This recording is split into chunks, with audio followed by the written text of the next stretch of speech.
ஒரு விவசாயிக்கு ஒரு பிரேயர் மானியம் கிடையாது. இந்த ஆற்றுல தண்ணியை திறந்து விட்டால் அள்ளி குடிக்கவா முடியும்? விதை நெல் கொடுக்கல மானியத்தில், உரம் கொடுக்கல மானியத்தில், உழவு கூலி கொடுக்கல மானியத்தில். எதுவுமே இல்லாமல் ஒரு அரசாங்கம் இந்த நாட்டு மக்களை ஏமாற்றிருக்குன்னா திமுகவோட ஸ்டாலினோட அரசாங்கம் தான். இந்த 4 ஆண்டு காலம் மக்கள் எழுச்சி ஆகிட்டாங்க. மக்கள் என்ன சொல்கிறாங்க? கிராமப்பகுதியில் இருக்கிற பெண்கள் 100 நாள் வேலையில், பால் பண்ணையில், கூடி பேசுகிற இடத்துலலாம் இந்த ஆட்சி எப்போ போகும், அண்ணன் எடப்பாடியாரோட ஆட்சி எப்போ வரும் அப்படின்னு சொல்லி பேசப்படுது. அதனால் இந்த ஸ்டாலின் அல்ல, உதயநிதி இல்லை, இன்பநிதி இல்லை, கருணாநிதியே கல்லறையிலேருந்து கிளம்பி வந்தாலும் எங்கள் அண்ணன் அந்த நாட்டோட முதலமைச்சராகிறத எந்த கொம்பனாலையும் தடுக்க முடியாது. அதுக்கு நாட்டு மக்கள் தெளிவாயிட்டாங்க. 210 தொகுதி சொல்லிகிட்டு இருக்கார் அண்ணன்.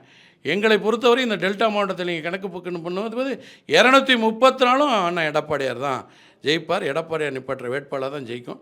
இந்த டெல்டா மாவட்டத்தை தொலைநோக்கு சிந்தனையில் விவசாயிகளை பாதுகாக்கிற எண்ணத்தோடு பாதுகாக்கப்பட்ட வேளாண்மை மண்டலமாக எங்கள் வயிற்றில் பால் வார்த்தவர் அண்ணன் எடப்பாடியார். அவரை பேசுவதற்கு உதயநிதி தண்ணிக்கிட்டே போட்டு பேசுகிறாரான்னு தெரிலங்க. அவருக்கு பேச தெரியலையா, இல்லை யாரும் சொல்லிக் கொடுக்குறவங்க சரியாக கற்றுக் கொடுக்கலையான்னு தெரியல. அவர் பேச்சையும் நாவையும் அடைக்கணும். பேச்சில் ஏதாச்சும் அர்த்தம் இருக்கணும். அர்த்தம் இல்லாத பேச்செல்லாம் ஒரு மிக சிறந்த தலைவர்கள் எங்கள் எடப்பாடியை பேசுவதற்கு தகுதியற்றவர் உதயநிதி ஸ்டாலின்.